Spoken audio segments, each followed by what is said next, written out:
Kaakibat ng pangarap ay paghihinagpis, liwanag at kadiliman. Sa kadiliman ay paniguradong may nagtatangis, nagmamakaawa. Hindi na ako makapaghintay sa araw na wala ng kadiliman, kaya sa aking mga kalaban, no limit tangere.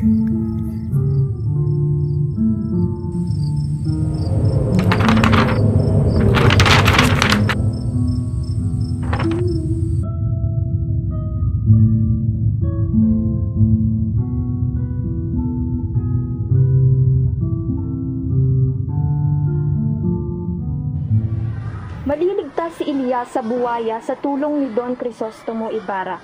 Dito, magkakaroon ng ugnayan ang dalawang tauhan na may mahalagang papel na gagampanan sa nobelang Noli Me Tangere. Sa susunod naman pong kabanata na may pamagat na sa gubat, matutuklasan ni Senyor Crisostomo Ibarra na si Elias pala ay pinaghahanap ng Guardia Civil. Paano ilalarawan si Elias? Para siyang lawa ng Laguna. Malalim, misteryoso, at higit sa lahat, maramdaman. Magaling, Binibini. O ikaw naman. Sinabi ng iyong kamag-aral na malihim si Elias. Sa tingin mo, ano kaya ang kanyang lihim? Ma'am, kapag sinabi ko yun sa'yo, hindi na yung lihim. Oh, ikaw ba, Binibini? Ikaw ba ay may inililihim? Siya, tama na. Oh, ikaw, Binibini. Matanong ko lang, ikaw ba ay may inililihim?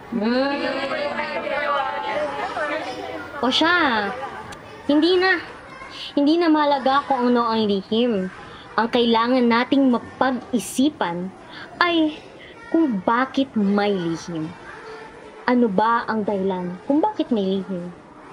Ma'am, maraming dahilan, ma'am, kung bakit naglilihim ang isang tao. Minsan, pilit nating ibinabaon ang mga bagay para maprotektahan natin ang mga mahal natin sa buhay o para sa kanilang kapakanan. Ganun po, ma'am, kung bakit naglilihim ang isang tao. Maaari rin pong maglihim yung isang tao, lalo na kung natatakot siya na mahusgahan o yung mga sasabihin ng ibang tao. Ma'am, naglilihim din po kapag may tinatago. Tulad ni Darna, nilihim niya yung identidad niya, di ba?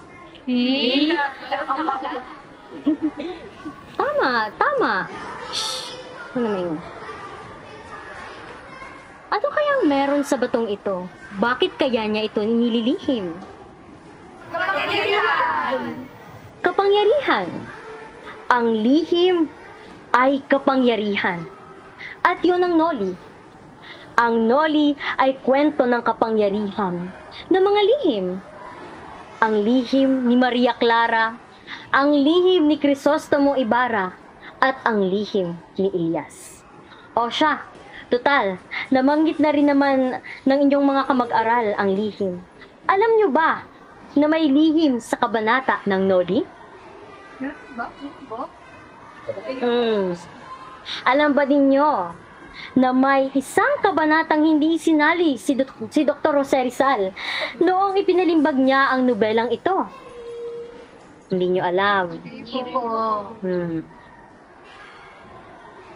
Ma'am, tungkol saan po ba yung kabanata na iyon?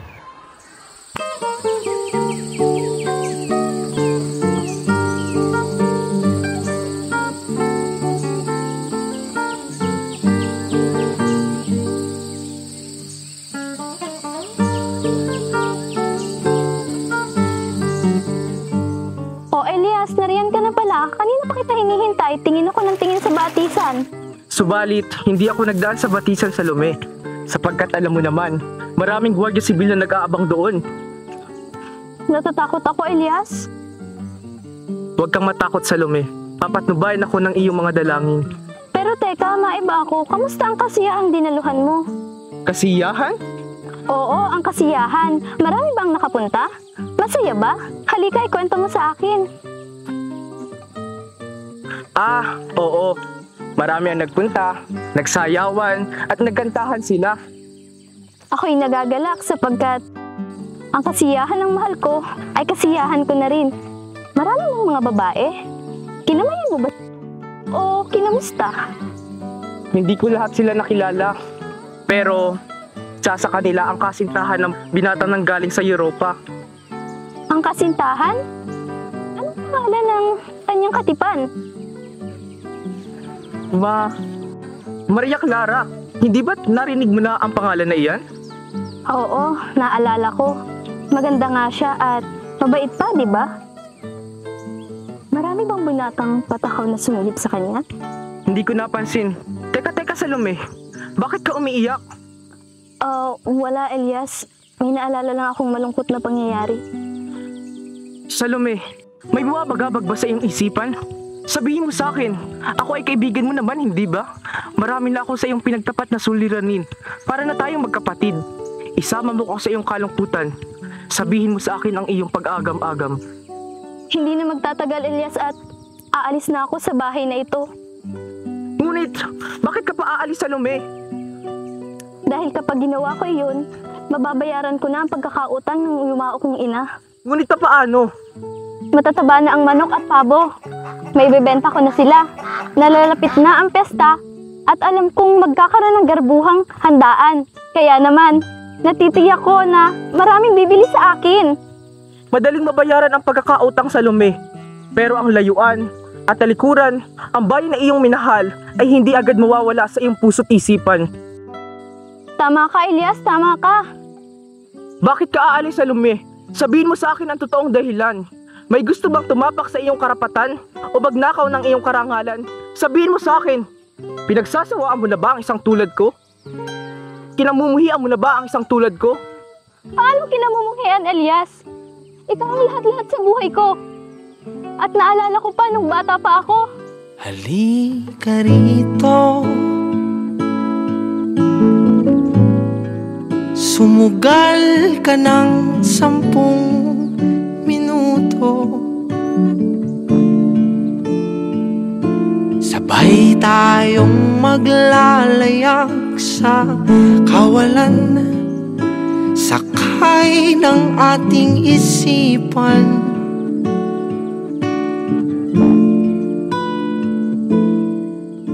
Salome, kung hindi lamang kasapit-sapit ang nangyari sa aking angkan, ay yayayain kita magpakasal. Subalit, ayokong sapitin mo ang sinapit ng aking angkan.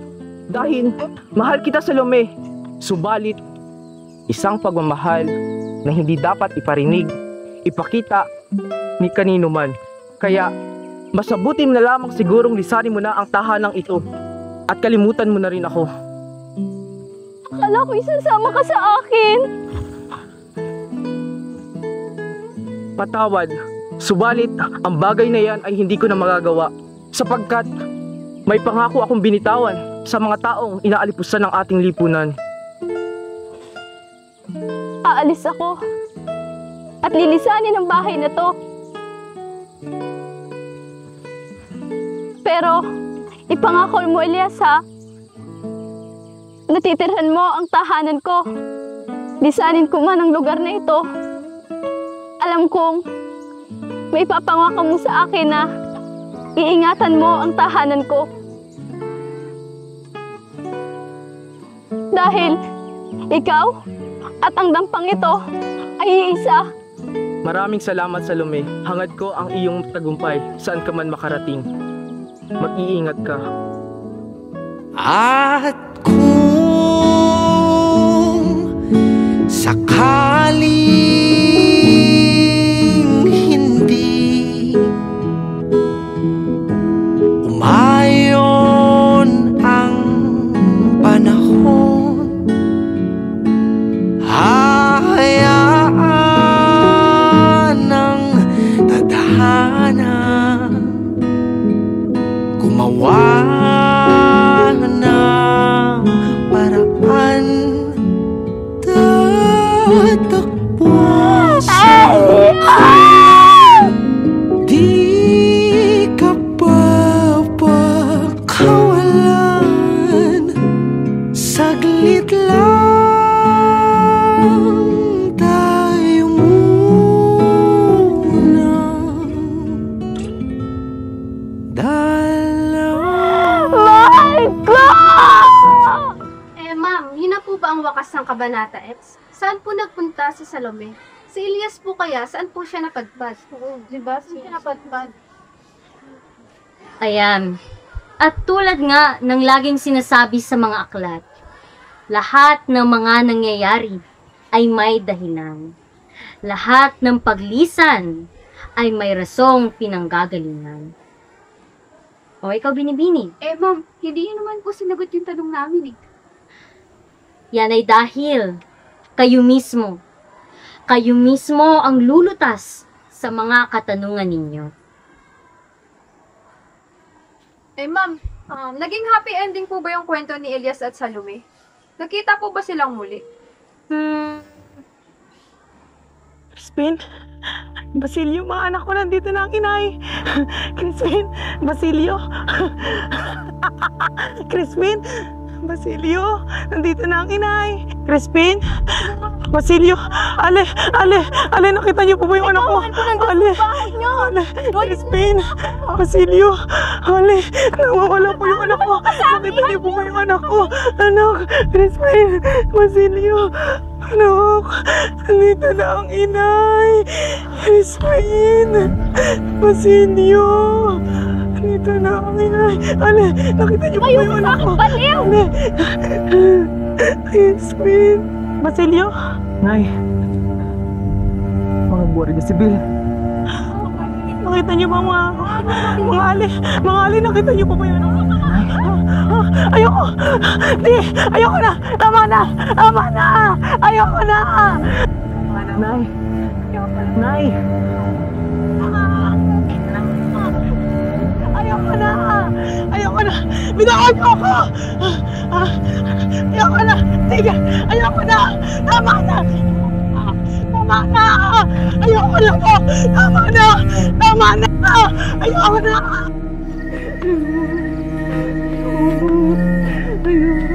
Nay! Ayoko na! Di maaari! Ako ito, si Basilio! Di maaari! Nay, hindi! Pinaglalaroan mo ng aking puso at isipan! Nay! Ayoko ito, si Basilio! Pagod na ako! Nay! Ayoko na! Tama na! Ayoko kayo umalis, Nay! Ayoko umalis kayo! Mawala rin sa akin, Nay!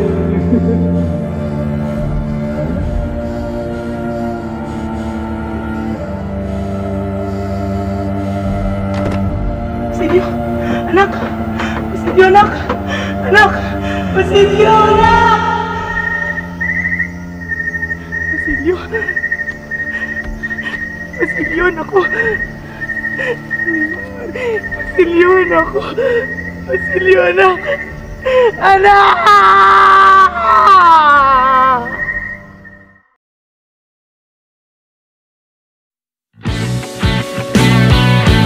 Nagbilang si Bara!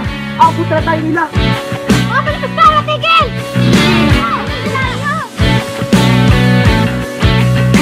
Takbo! Ginong si Bara! Takbo! Ginong Elias! Hindi tayo maabutan nila!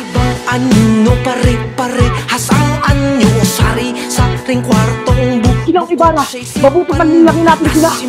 Tama ka, Ginong Elias. Itapon natin ang suno na ito. Takip silim Tara na, Ginoo. ginamit mo. Ginong Ibarra, mukhang naligaw na natin sila. Ginong Elias, dito damaan ang mga gawin sa bin. Dito tayo damaan. Tara na. Sa silid na kapikit na kakubling magsasayaw. Nawawala sila, senyor! Magsigalap sila! Magsusunod, senyor! Bawat padyak hatid ay ligaw. Lingit sa iyong mga mata madilim. Sa daungan, may isang bangkang naghahantay doon sa iyo, Ginoo. Kinakailangan mo makasakay doon upang matakasan ang mga gwardiya sibil. Natakas ng Dalawa Elias. Hinahanap pa ng mga naririto. Wala silang pakialam. Patay man o buwan tayo nakita. Gusto mo, Ginoo? Akin ang inidamit, Ginoong Ibarra. Anong gagawin ni Elias? Plano ko nilangin ang magwardya sibil upang makatakas kay Ginoo. Wala nang ngunit-ngunit pa, Ginoo. Buhay at kalayanan natin na kasalalay rito.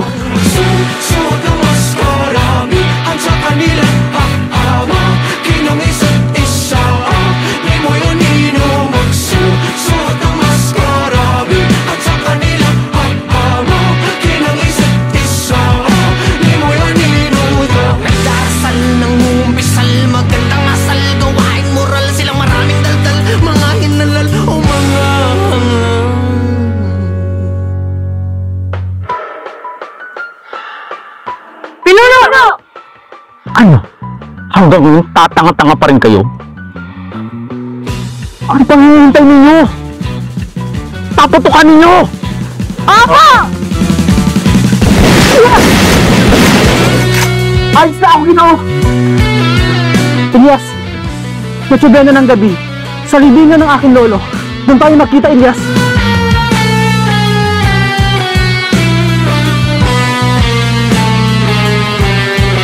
Habulin mo. Bilisan mo! Bulag-bulagan sa taimtim na buwan. Mga bula-bulaan nagsama sa isang dula. Wala ka nang magagawa. Mabubura ang maskara. Lingid sa iyong mga mata. Madilim o maliwanag. Kayo magkailaw. Wala Tama! Inutin! Inutin ang iyong diwa. Hayaan mo silang magtaka kapag hindi na Habulin ninyo! sa iyong mga mata. Madilim o maliwanag. Bilis ang kukupan! Magkaila, wala namang pinagkaiba. Inutin ang iyong diwa. Bilisan ninyo ang kukupan! Kapag hindi na halata, suot muli ang maskara. Bumalik na tayo. Hindi rin magtatagal, mabawiin na rin ng buhay ang visit sa ibarang yan.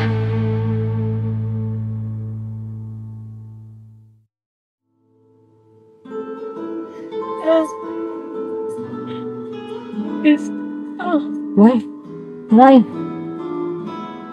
Nay! Nay! Nay! Nay! Uwi na tayo, Nay! Nay! Kaya mo, Nay, Nay. Malapit na rin po tayo dito sa bahay. Nay. Anak. Hindi po yun.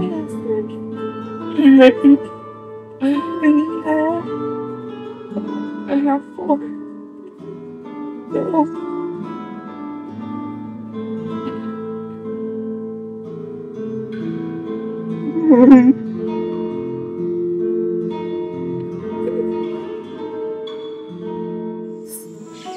Sa lagay kong ito, siguradong hindi ko na matutupad ang pangako ko sa iyo, Ibarra. 2 araw na naglalakad at gutom sa pagtatago sa mga gwardiya sibil.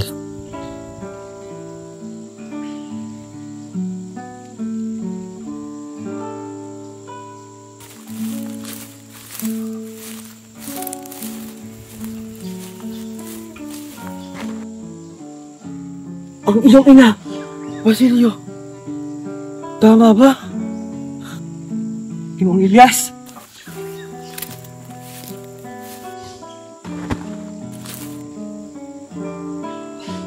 Basilio, mukhang hindi ko na kaya laban ang aking gawadamin. Sa kabilang sabay ay may panggatong. Gamit mo iyan upang sulugis ang aking bangkay. Hindi ginawang Elias. Kasama ng bangkay ng iyong ganap. Hindi. Basilio! Gawin mo na ang pinipin ko. Malapit lang ho rito ang aming bahay. Hindi ko na kaya bang labanan ang aking kamatayan. Kukunan ho kita ng lunas. Ginoo!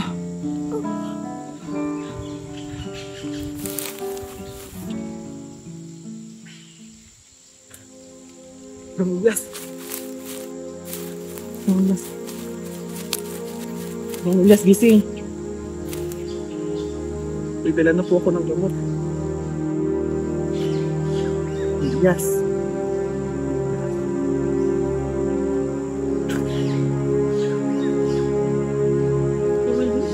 Walang malalabi sa akin.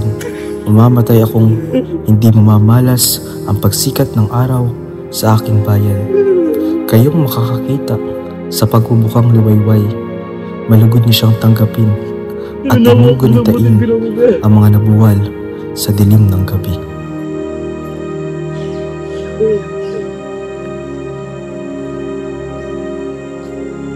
Elias!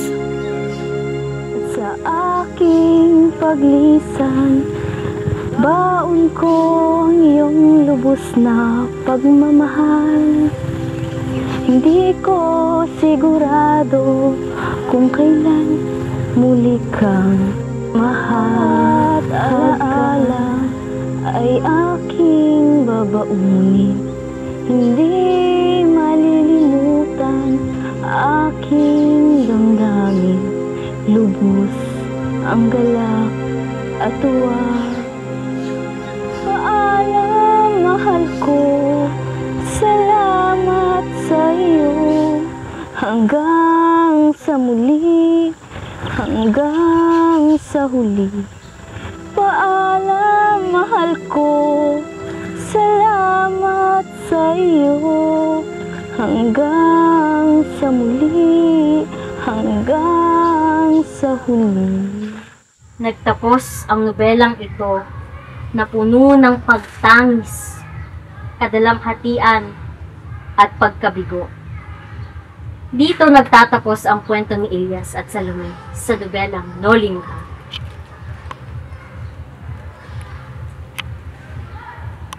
Ma'am, ano na po ang magiging lagay ng mga Pilipino sa panahong iyon? Gayong nasa kamay na naman po ng mga Kastila ang Pilipinas. Gayon ho pala yung nangyari sa pag-ibigan ni Elias at Salome, hindi man lang sila nakapag-usap. At kayo na nga mga anak, bagaman nabigo sila Ibarra sa kanilang hangarin, subalit simula pa lamang ito sa pagliyab ng revolusyon at mithiing makalaya mula sa posas ng mga Kastila. Sa kabilang banda naman, nanatili si Salomeng naghihintay sa muling pagbabalik ni Elias. Kahit kailangan man ay hindi maaalis ang pagmamahal niya sa kanyang ina.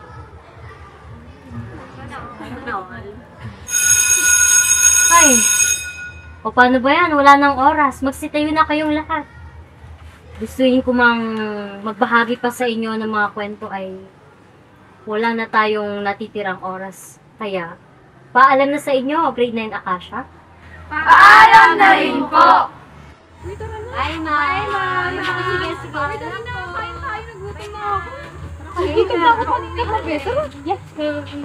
Uwi, anak.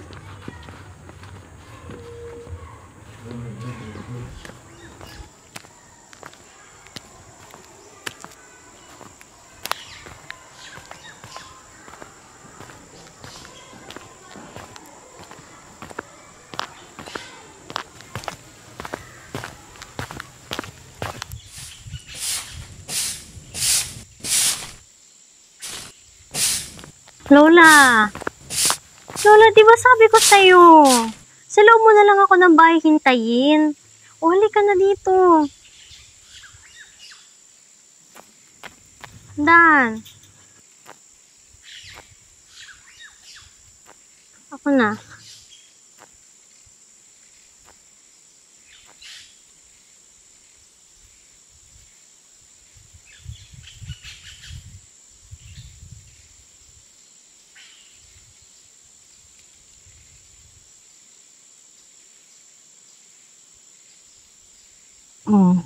Wala, dahan-dahan.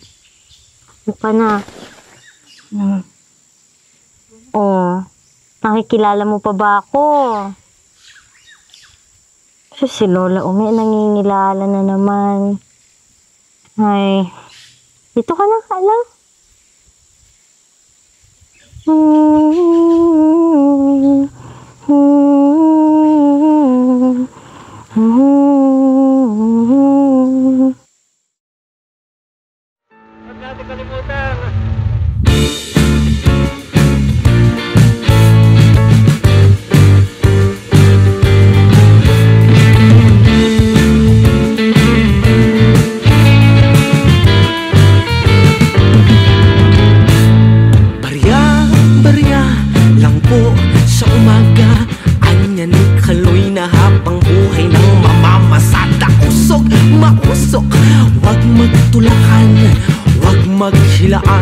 Lahat mabibigyan.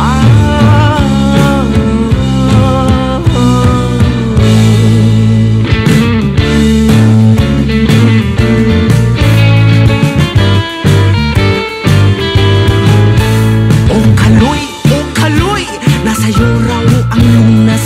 Ang ilaw ng tahanan ay napupuno na. Ano na, maawa ka, magkano bang halaga? Sa'yo nakasalalay, buhay ba ay mahalaga?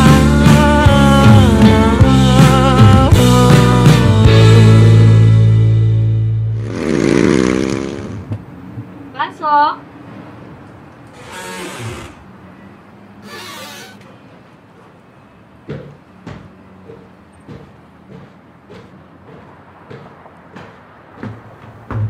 Magandang umaga po, Lola Ome. Kamusta na po kayo? Oh, bongga, Enyo, napadalo ka yata. Bakit? Gusto kong dalawin si Lola Ome eh. Ah, okay. Ilya, katawan. Madaling araw ng linggo sa daungan. Tatakas si Ibarra mula sa mga gwardya sibil. Patawarin mo ko, Ibarra, ngunit hangad ko lamang na protektahan ang aking iniiro. Elio, hindi nga Elias. Gusto, si Lola. Pumali na lang kapag may bisita kami dito. Bukang bibig niya talaga yung Elias na yan. Ba dyan pero? Siguro naging masalimut ang buhay ni Lola nung kabataan niya. Malay ko, wala naman siyang nababanggit patungkol doon mula noon pa. Teka, amoy mo yun? Parang yung amoy usok ng sigarilyo? Ang galing. Wala naman ako maamoy. Saka, maiba ako. Kamusta palang faculty ngayon? May nabago ba? Ay, nako, ayun. Dati lang, wala namang nagbago. Kapos na kapos pa rin talaga sa pondo yung nag-iisang paaralan na yan dito sa San Diego. Ay, hindi ko na rin nga alam kung anong gagawin. Sus, hula ako. Kagagawa na naman ng visit na principal na yun. Ay, nako. Halos gawin ka nang wanted sa faculty dahil sa panunuligsa mo din sa sistema ni Principal Silva. Kung lahat tayo dito mananahimik, hindi talaga matitigil ang pangingigil ng principal na yan. Diyos ko, porket alam niyang walang ibang mapupuntahan, ang mga mag-aaral dito sa San Diego ay gagawin niya ng negosyo.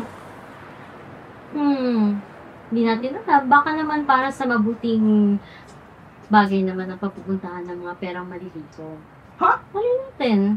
Matagal nang nasa pamilya nila ang pangangalaga sa paaralan na yun ay wala naman na bago. Tingnan mo, yung mga classroom doon, halos lahat pabulok na. Tulad ng mukha.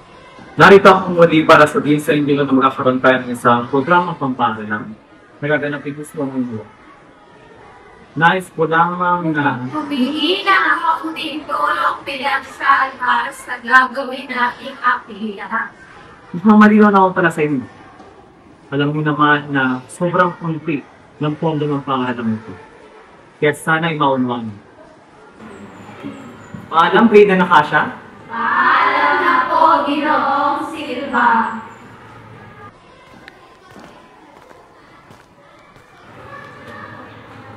See? Kung wala magsasalita, wala magbabago.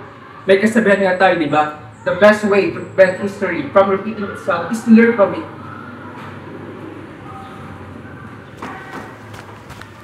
Principal Silva, kailangan po ba talagang manggaling pa sa bulsa ng mga mag-aral ang gagawing pondo para sa paaralan? Kaya lang sa bulsa mo. Nakakaya naman. Tsaka, anong patay mo? Hindi ka lang naman dito. Sir, seryoso ako sa pinapo ito. Halos lahat na ng mga mamamayan sa San Diego ay nagre-reklamo dahil sa sunod-sunod na bayarin ng kanilang mga anak. Diyos ko. Kahit anong gawin mo, hindi mo ibabalik sa pangalan ng pamilya mo para lang ito. Tatandaan mo.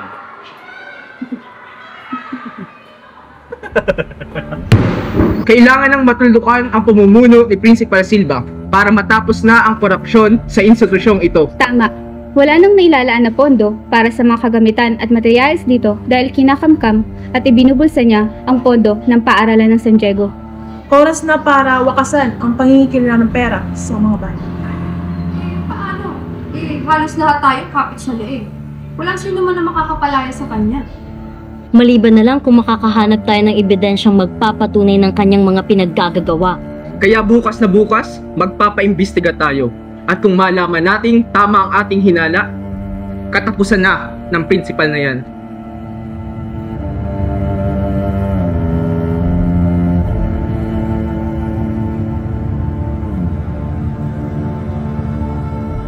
Principal Silva, pinapaimbestigahan namin lahat ng papeles mo. Hawak namin ngayon ang papel na magpapatunay ng mga panggagansyo ninyo sa paaralang ito. Ano? Panggagansyo? Kahit kailan, hindi ko magagawa yung mga ibinibintang ninyo. Sa korte na lang po kayo magpaliwanag, Principal Silva. Sana alam ninyo kung anong ginagawa ninyo.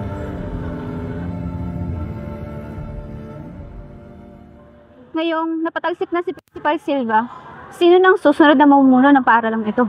Since si Sir Ilio ang nanguna sa pagpapalis kay Principal Silva, bakit hindi nila siya gawin susunod na principal sa ating paaralang ulit? Sandali. Hindi ko kayang lahat matugunan. Ano yan?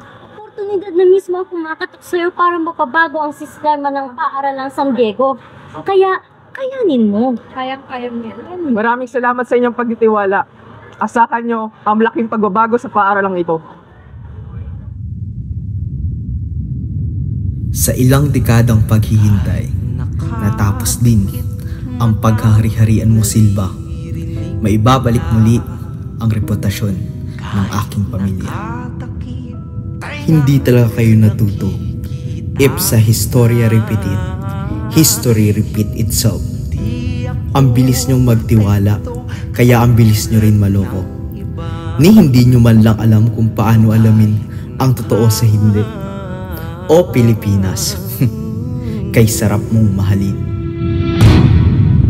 Pinapaikot na mga lumot. Kuya, baka pwede po manghihintay. Pakain lang po. Sapat gobyerno ang suot man sa ating kumot. Puro tanda, nasa gawa. Sige ngiti na lang ako. Mga puro pangako lang. Tapos na pasensya namin madla. Kumakalam na yung mga resipura. Biglang papasok. Maliban na lang kung makakahanap tayo ng ebidensyang magpapatunay ng kanyang mga pinaggagawa. Diretso ka pa ba sa ating likong-likong sistema o sasama ka sa akin puksain ang epidemya? Nalamaganap, nagpahirap sa mahirap, tumatapos na pangarap, di na magilap yung mga ulap. Habang tayo ilaghihirap, sila sige sa pagkalap ng yaman na dapat panglingap sa ating mahirap. Di ko nilalahat, hindi lahat nagkakalam. Sa dami ng hayop sa gubat, alam ko hindi lahat nangangagat.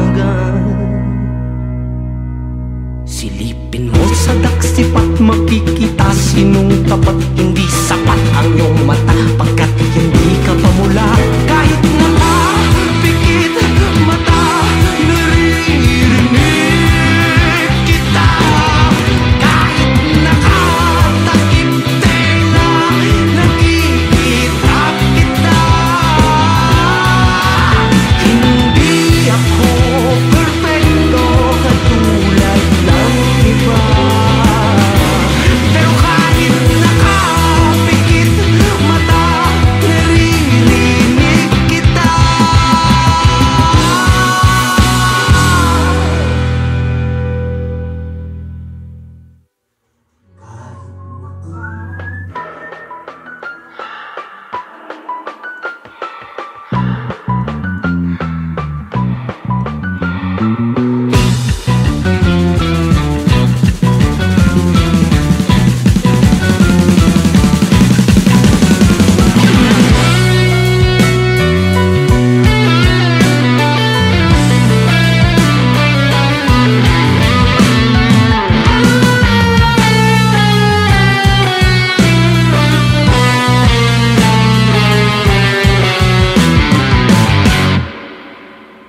Nagbubulag-bulagan sa taimtim na buwan. Mga bula-bulaan nagsama sa isang dula. Wala ka nang magagawa, mabubura ang maskara.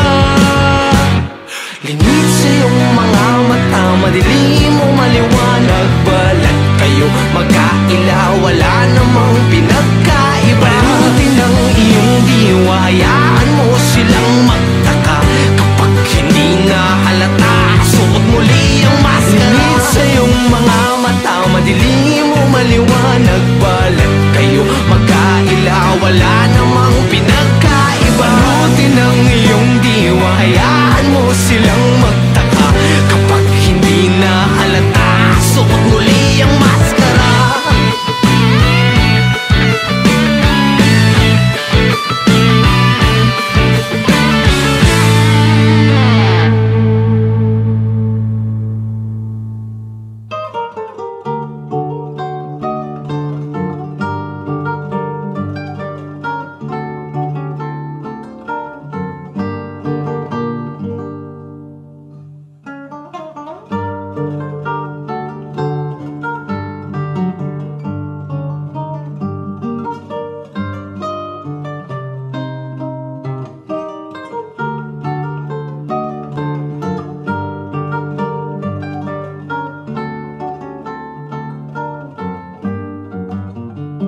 St. Brizzy, maraming salamat po!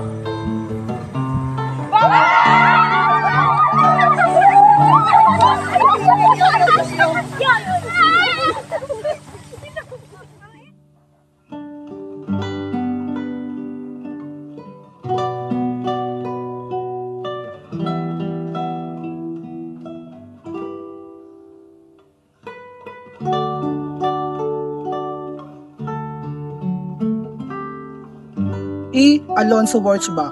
Nang hindi marunong magmahal sariling wika, ay hindi confidently beautiful with the heart. Gabing-gabi na yan. Ano yan, Be? Georgie!